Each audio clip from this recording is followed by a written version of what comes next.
Height mo? 5'2". Ah, 5'2". Maliit lang ako. 5'2" muwad ka, okay lang ba? Ha? Ganda ng mata ni Bedi eh, no? Ay. Patrikin kaya natin yan. Ganyan talaga yan. Ganyan talaga mapapala pag di ka tumigil sa bisyo.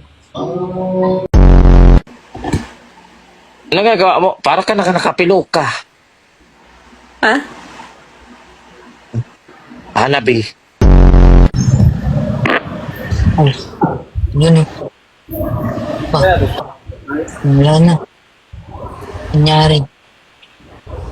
Ano na, tuloy mo na yung kwento mo. Meron ba? Wala. May sir? Ay, sorry. Kala ko kasi wala eh. Kasi may tunog. May tunog eh. Oo nga, patabaho. Hindi, yung daga lang yun.